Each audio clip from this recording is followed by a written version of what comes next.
Hello and welcome to Rathod science academy. ఈరోజు మనం ఈ క్లాస్లో వెరీ ఇంపార్టెంట్ ఆర్టికల్స్ మన న్యూస్ పేపర్లో ఏమొచ్చాయో అవి క్లియర్గా చూద్దాం. టైటిల్ చూసిన వెంటనే అందులో ఉన్న కీవర్డ్ ఏంటి, మనం చూడాల్సిన డైమెన్షన్స్ ఏంటి, అసలు క్వశ్చన్స్ ఎలా వస్తాయి క్లియర్గా మనం ఈ క్లాస్లో చూద్దాం. సో ఫస్ట్ ఇమేజ్ నాకు ఇంటర్నేషనల్ ఎడిషన్లో ఫస్ట్ పేజ్లో నాకు ఈ ఇమేజ్ దొరికింది. అండ్ ఈ ఇమేజ్ వచ్చేసి ఒక ఇంపార్టెంట్ రివర్ గురించి మాట్లాడుతుంది. అదేంటంటే అలకనంద రివర్ అన్నమాట. సో ఇప్పుడు రెయిన్ఫాల్ ఎక్కువ పడుతుంది, మాన్సూన్ సీజన్ కాబట్టి మనకి అలకనంద రివర్లో వాటర్ ఫ్లో అనేది పెరిగింది అని చెప్పి ఈ ఇమేజ్ చెప్తుంది. సో ఇక్కడ మీకు ఎవ్రీ ఇయర్ రివర్ సిస్టమ్ గురించి క్వశ్చన్ రాకుండా అయితే ఫర్ షూర్ యూపీఎస్సీ పేపర్ అయితే ఉంటుంది. సో కాబట్టి Himalayan river system and peninsular river system గురించి కంప్లీట్గా మీరు క్లియర్గా చూసుకోవాలి. అండ్ చాలాసార్లు నేను దాని గురించి చెప్పాను. సో ఇప్పుడు మనం అలకనంద రివర్కి సంబంధించిన కొన్ని బేసిక్ ఫ్యాక్ట్స్ అయితే చూద్దాం. ఈ టాపిక్ నుంచి only you can expect prelims based question, mains అయితే వీ కెన్ నాట్ ఎక్స్పెక్ట్ అనమాట. సో ఇక్కడ మనం చూసినట్లయితే అలకనంద రివర్ అనేది హిమాలయన్ రివర్. ఎక్కడ ఉంటుంది అంటే స్టేట్ ఆఫ్ ఉత్తరాఖండ్ లో కనిపిస్తూ ఉంటుంది. అండ్ ఇదేంటంటే one of the main head streams of river Ganges. Ganga river ఎలా ఫామ్ అయింది అంటే అల్కనంద అలాగే భగీరథ రెండు కలిసి ఫామ్ అవుతుంది కదా. సో అందుకే దీన్ని one of the main head streams అని కూడా అంటారు. అండ్ నెక్స్ట్ ఇది ఎక్కడ ఒరిజినేట్ అవుతుంది అంటే సతోపంత్ దగ్గర మనకి ఒరిజినేట్ అవుతుంది అనమాట. అండ్ దీనికి డిఫరెంట్ ట్రిబ్యూటరీస్ అనేవి మనకి ఉత్తరాఖండ్ లో కనిపిస్తూ ఉంటాయి. సో అలా డిఫరెంట్ ట్రిబ్యూటరీస్ అనేది కలవడం వల్ల మనకి డిఫరెంట్ ప్రయాగ్స్ కూడా ఉంటాయి అనమాట. పంచ ప్రయాగ్ అంటారు. సో అది చూసుకోవాలి. అండ్ దీని యొక్క హిస్టారికల్ సిగ్నిఫికెన్స్ చూసుకున్నట్లయితే అల్కనందని నార్మల్ గా సినానిమస్ గా రివర్ గంగా లాగానే పిలుస్తూ ఉంటారనమాట according to Hindu text. And next వచ్చేసి విష్ణు పురాణ ప్రకారం గంగా 4 పార్ట్స్ గా డివైడ్ అయ్యింది. అందులో అల్కనంద అనేది ఒకటి అని చెప్పి కూడా కొన్ని పురాణాల్లో చెప్తారు. అండ్ నెక్స్ట్ వచ్చేసి అల్కనంద ఫార్మ్స్ 5 మేజర్ కన్ఫ్లుయెన్సెస్, దాన్ని పంచప్రయాగ్ అని అంటారు. And they are considered as very very sacred అనమాట. అది ఒకసారి మీరు చూసుకోవాలి. అండ్ అల్కనంద అనేది key Hindu pilgrimage sites like Badrinath and Joshimath దగ్గర ఫ్లో అవుతూ ఉంటుంది. సో అలా ఫ్లో అవుతుంది కాబట్టి మనకి రిలీజియస్ సిగ్నిఫికెన్స్ చాలా ఉంటుంది అనమాట related to Alaknanda. And next article చూసుకున్నట్లయితే students share innovative solutions for diagnosing and treating snake bites. ఈ టాపిక్ వచ్చేసి మనకి స్నేక్ బైట్ గురించి మాట్లాడుతుంది. సో ఎందుకు స్నేక్ బైట్ ని తొందరగా ట్రీట్ చేయడం చాలా ఇంపార్టెంట్ అని అన్నట్లయితే కొన్ని స్నేక్స్ మనకి కరిసినప్పుడు అంటే కాటేసినప్పుడు విషం మన బాడీలోకి ఎంటర్ అవుతుంది. ఆ విషం 2 రకాలు ఉంటుంది, న్యూరోటాక్సిక్ అని, హీమోటాక్సిక్ అని. న్యూరోటాక్సిక్ అంటే డైరెక్ట్ గా మనకి నర్వస్ సిస్టమ్ మీద ఇంపాక్ట్ ఉంటుంది. హీమోటాక్సిక్ అంటే బ్లడ్ పైన ఇంపాక్ట్ ఉంటుంది, అంటే బ్లడ్ కట్టగట్టడం, దానివల్ల సప్లై ఆఫ్ బ్లడ్ ఉండకపోవడం, దానివల్ల ఏంటంటే మనకి నోటి నుంచి నురుగు రావడం, పడిపోవడం, స్పాట్ లో డెడ్ కూడా కనిపిస్తూ ఉంటాయి కదా. సో అందుకే మనకి స్నేక్ సంబంధించిన బైట్స్ ని వెంటనే మనం ట్రీట్ చేయాల్సి ఉంటుంది అనమాట. సో ఇప్పుడు మనం స్నేక్ బైట్స్ గురించి కొంత డేటా చూసినట్లయితే గ్లోబల్ సినారియో అంటే అక్రాస్ ద వరల్డ్ WHO ప్రకారం 5.4 మిలియన్ పీపుల్ ప్రతి సంవత్సరం ఈ పాము కాటుకు గురవుతున్నారు అని చెప్తున్నారు అనమాట. అండ్ స్నేక్ బైట్స్ వల్ల చాలా మంది చనిపోతున్నారు కూడా. 80,000 నుంచి 1,30,40,000 వరకు కూడా ప్రాణాలు కోల్పోవడం జరుగుతుంది. అండ్ దాంతో పాటు చాలా మందికి యాంపిటేషన్ అంటే చెయ్యో కాలో రిమూవ్ చేయాల్సి కూడా వస్తుంది ఈ వనం వల్ల అని WHO క్లాసిఫికేషన్ లో చెప్పింది. అండ్ ఇప్పుడు మన ఇండియాలో చూసుకున్నట్లయితే ఇండియాలో చాలా వెనోమస్ అంటే విషపూరితమైన స్నేక్స్ ఉన్నాయి. అండ్ అందులో కూడా 300 స్నేక్ స్పీసీస్ వరకు కూడా మనం ఇండియాలో చూడొచ్చు. అందులో 60 మాత్రం డేంజరస్ వెనోమస్ స్నేక్స్ అయితే ఇండియాలో ఉన్నాయి అని చెప్తున్నారు. అండ్ అందులో మనం చూడాల్సింది ఏంటంటే బిగ్ 4 స్నేక్స్. చాలా పాము కాట్లలో విషపూరితమైన పాము కాట్లు అనేవి ఈ 4 పాముల వల్ల జరుగుతుంది అనమాట.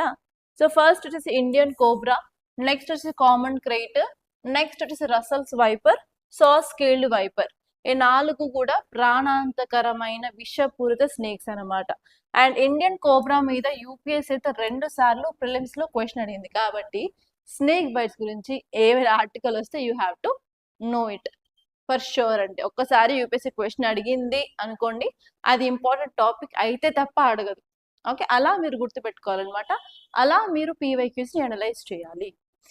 సో ఇక్కడ మనం చూసినట్లయితే స్నేక్ బైట్ సంబంధించిన మోర్టాలిటీ అండ్ డిసేబిలిటీ చూసుకున్నట్లయితే ఇండియాలో 2001 నుంచి 2014 మధ్యలో అరౌండ్ 1.2 మిలియన్ డెత్స్ అయితే జరిగాయి. అండ్ దానివల్ల 3.6 million cases of permanent disabilities కూడా స్నేక్ బైట్ వల్ల కనిపిస్తున్నాయి అన్నమాట. అండ్ అలాగే 250 ఇండియన్స్ లో ఒక్క ఇండియన్ మాత్రం రిస్క్ ఆఫ్ డైయింగ్ అనేది కనిపిస్తూ ఉంది బిఫోర్ ఏజ్ ఆఫ్ 70 అని కూడా కనిపిస్తుంది. అసలు ఎవరు వల్నరబుల్ అని చూసుకున్నట్లయితే అగ్రికల్చర్ లో పనిచేసే వాళ్ళు, రూరల్ ఏరియాస్ లో ఉన్న వాళ్ళు, అండ్ ఎస్పెషల్లీ మాన్సూన్ సీజన్ లో బయట మన పొలాల్లో పనిచేస్తూ ఉన్న వాళ్ళు, like they are more vulnerable to the snake bites అని ఈ ఆర్టికల్ చెప్తుంది. ఓకే, సో మరి స్నేక్ బైట్ అయినప్పుడు ఏం చేయాలి అంటే, స్నేక్ బైట్ వల్ల పాయిజన్ అంటే టాక్సిన్ వెనమ్ అనేది మన బాడీలోకి వస్తుంది కాబట్టి దాన్ని కంట్రోల్ చేయడానికి యాంటీ వెనమ్స్ ని మనం ఇంజెక్ట్ చేయాల్సి ఉంటుంది అనమాట. యాంటీ వెనమ్స్ ఆర్ యాంటీ వెనమ్స్ అనేవి life saving medicines for the snake bites అని చెప్తూ ఉంటారు. సో యాంటీ వెనమ్స్ ని మనం ఇంజెక్ట్ చేసిన తర్వాత ఏమవుతుందంటే, ఈ యాంటీ వెనమ్స్ వెళ్ళి ఈ వెనమ్ అంటే పాయిజన్ ఏదైతే మనకి వస్తుందో స్నేక్ బైట్ వల్ల దాంతో బైండ్ అయి దాన్ని న్యూట్రలైజ్ చేస్తుంది అనమాట.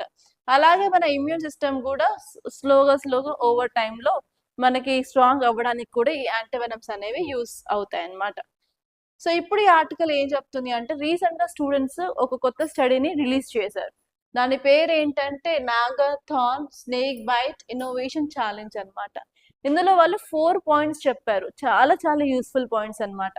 సో ఈ పాయింట్స్ ని ఇన్ కేస్ మీకు ఎథిక్స్ లో కేస్ స్టడీ వస్తే, ఇన్ కేస్ మీరు డిస్ట్రిక్ట్ కలెక్టర్, మీ ఏరియాలో స్నేక్స్ ఎక్కువగా ఉన్నాయి, స్నేక్ బైట్స్ ఎక్కువ అవుతూ ఉన్నాయి, so what will be your action అన్నప్పుడు ఈ పాయింట్స్ తీసుకోవచ్చు.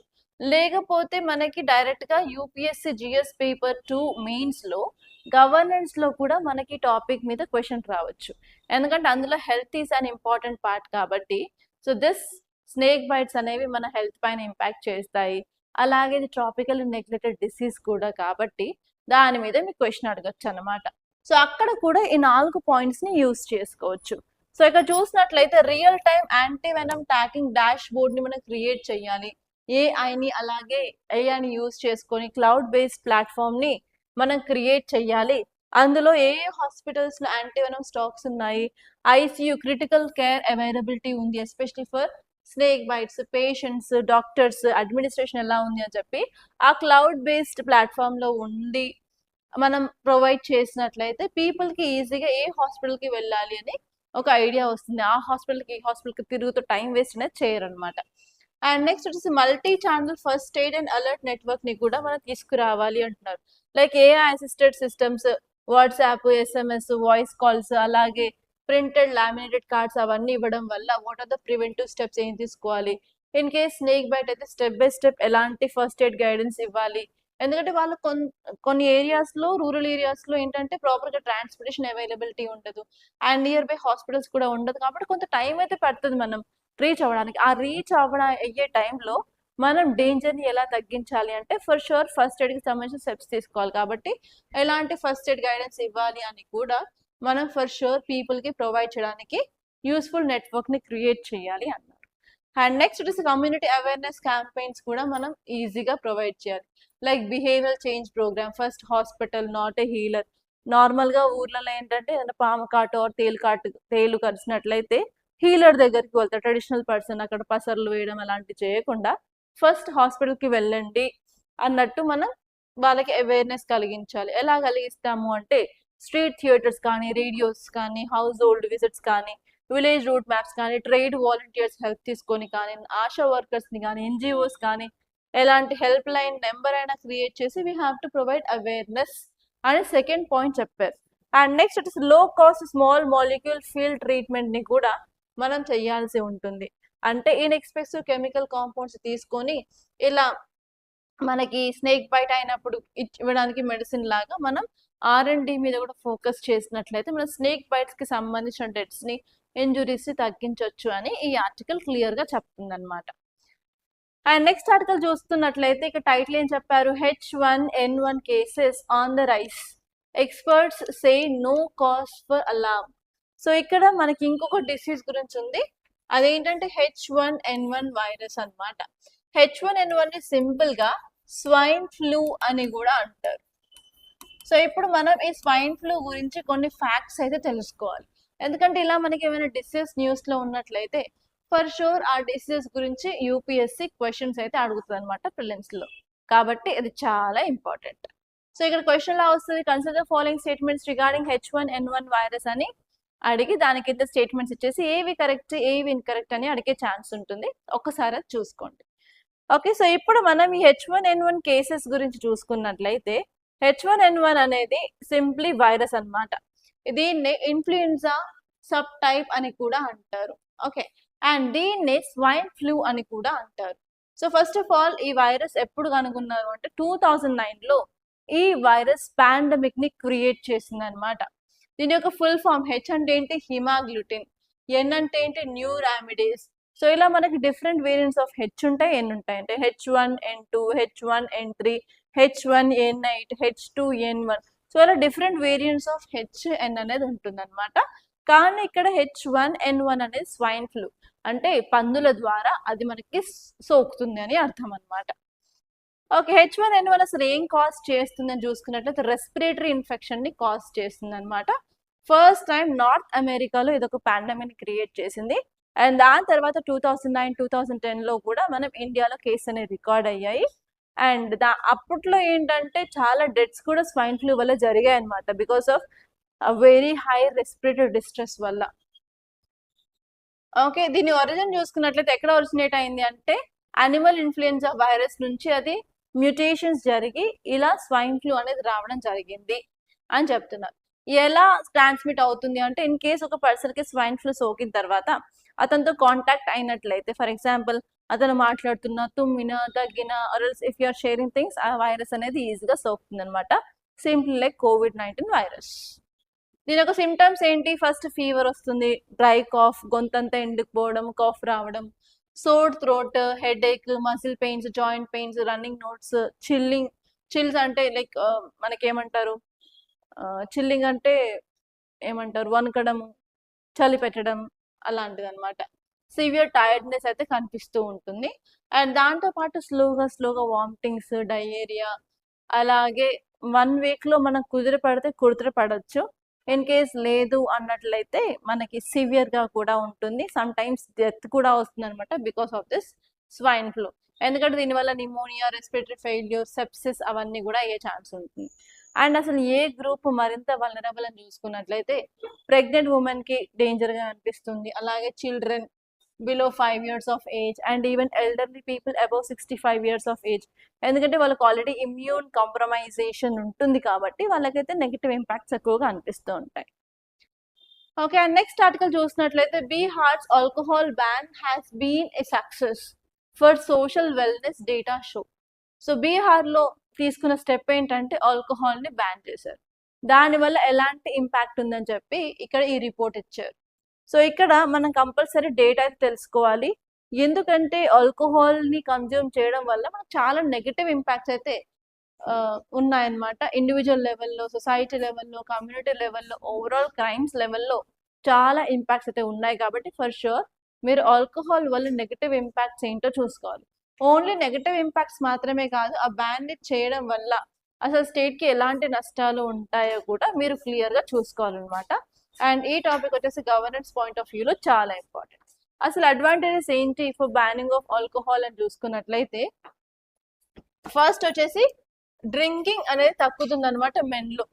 దానివల్ల how they are treating women in the family అనేది చాలా చేంజ్ అవుతుంది. అండ్ నెక్స్ట్ వచ్చేసి of course domestic and intimate partner violence అనేది తగ్గుతుంది అనమాట. ఉమెన్ కొంచెం ఎంపవర్డ్గా ఫీల్ అవుతారు, they will be having good relation with men. And next వచ్చేసి హెల్త్ గెయిన్స్ కూడా ఉంటాయి, తక్కువ ఆల్కహాల్ లింక్డ్ యాక్సిడెంట్స్ ఉంటాయి, అలాగే లివర్ డ్యామేజ్ కూడా తగ్గుతుంది, male over weight and obesity కూడా కంట్రోల్ అవుతుంది.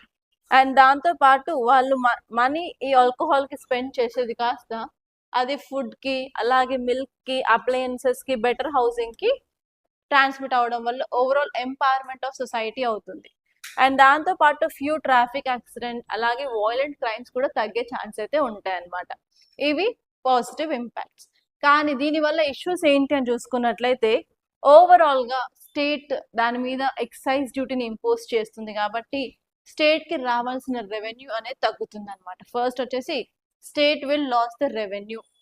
And in case ban of alcohol జరిగినట్లయితే మనకి బ్లాక్ మార్కెటింగ్ జరగచ్చు, స్మగ్లింగ్ ఆఫ్ ఆల్కహాల్ జరగచ్చు.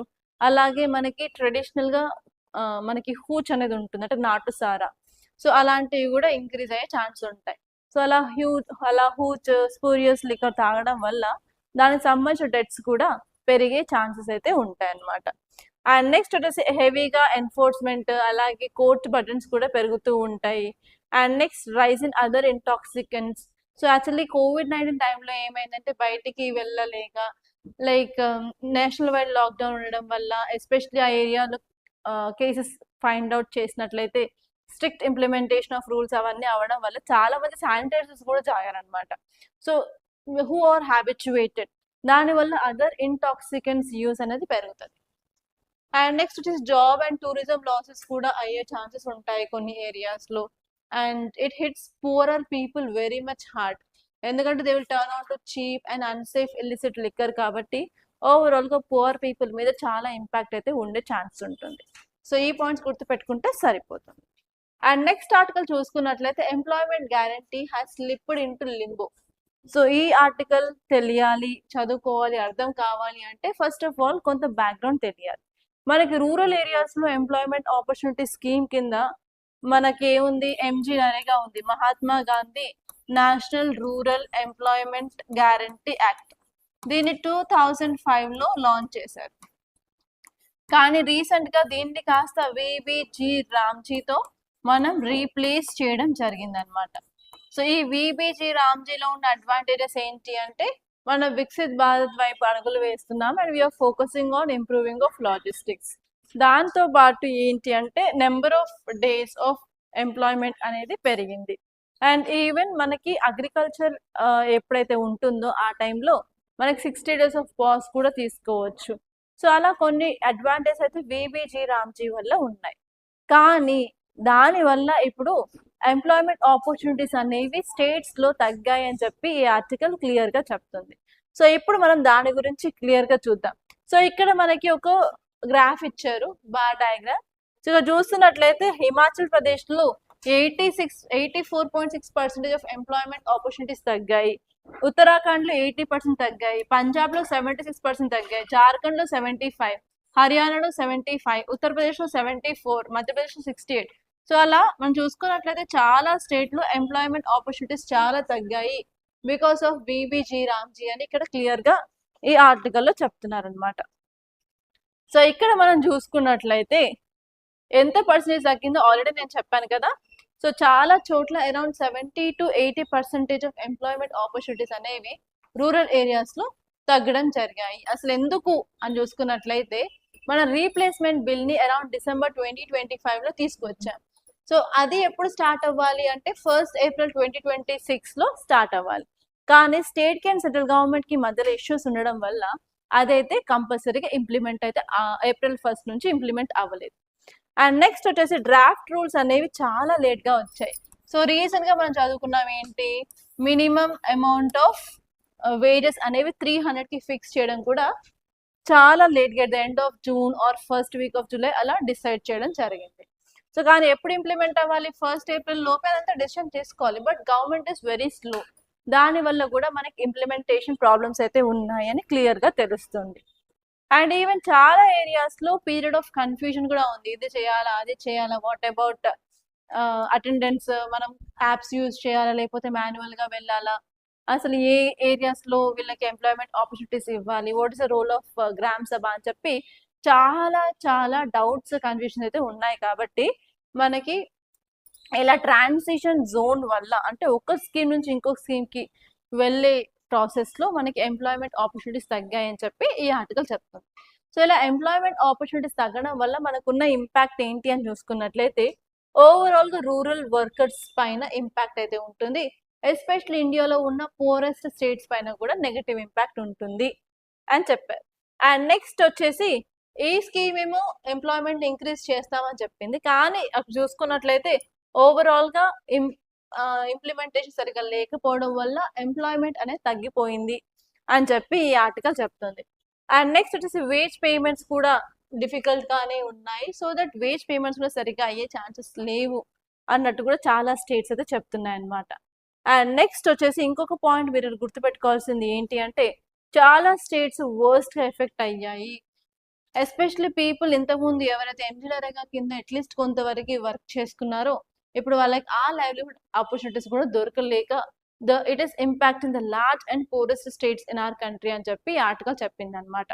సో ఇక్కడ మీరు చూడాల్సింది ఏంటంటే ఇప్పుడు ఎంప్లాయ్మెంట్ ఆపర్చునిటీస్ దొరకలేదు అంటే దానివల్ల సొసైటీ మీద ఎలాంటి ఇంపాక్ట్ ఉంటుంది, ఇండివిజువల్ మీద ఎలాంటి ఇంపాక్ట్ ఉంటుంది, ఫ్యామిలీ మీద ఎలాంటి ఇంపాక్ట్ ఉంటుంది, ఓవరాల్ ఇండియన్ ఎకనామీ పైన ఎలాంటి ఇంపాక్ట్ ఉంటుందో క్లియర్గా మీరు ప్రతి ఒక్కటి మల్టీ డైమెన్షనల్ వేలో చూసుకోవాలన్నమాట.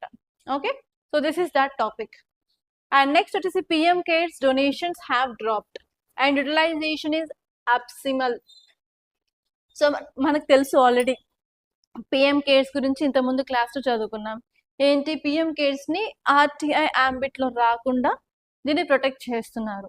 యాక్చువల్లీ కోవిడ్-19 టైంలో మనం హెల్త్ కేర్లో ఉన్న ప్రాబ్లమ్స్ని ఐడెంటిఫై చేసి వాటిని ఓవర్కమ్ చేయడానికి ఈ పిఎం కేర్స్ ఫండ్ని తీసుకువచ్చాం కదా.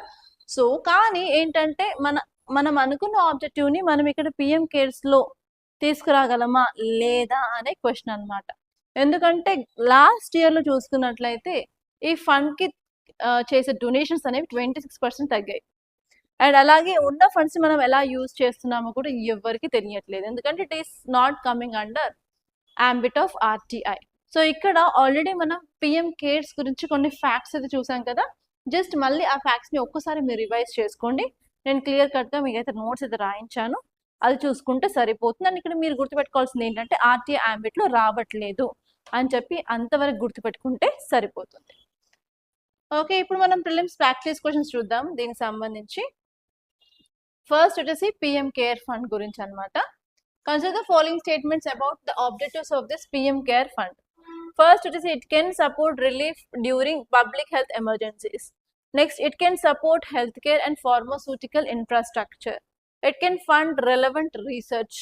It's activities are restricted exclusively to natural disasters. ఈ 3 ఆబ్జెక్టివ్స్లో ఏవి కరెక్ట్ ఏవి ఇన్కరెక్ట్ చూసుకొని కింద కామెంట్లో అయితే చెప్పండి. అండ్ నెక్స్ట్ వచ్చేసి విబిజి రామ్జీ యాక్ట్ గురించి. ఇక్కడ మళ్ళీ 4 స్టేట్మెంట్స్ ఉన్నాయి, ఇవి చూడండి ఒకసారి. It provides a statutory guarantee of 125 days of wage employment in a financial year. It applies to rural households whose adult members volunteer to undertake unskilled manual work. And next వచ్చేసి it replaced Mahatma Gandhi National Rural Employment Guarantee Act 2005. It is implemented only in selected aspirational districts. So ఇందులో కూడా మీకు ఏమంటారు, ఏ statement correct అనిపించింది, ఏ statement correct అనిపించింది చూసుకొని answer అయితే కమెంట్లో చెప్పండి. That's all guys. అండ్ ఇంకొక విషయం ఏంటంటే మన దగ్గర GS prelims cum mains foundation course 26 of this August అయితే స్టార్ట్ అవుతుంది. Already admissions are going on guys. Try to join as soon as possible and I wish you all the best.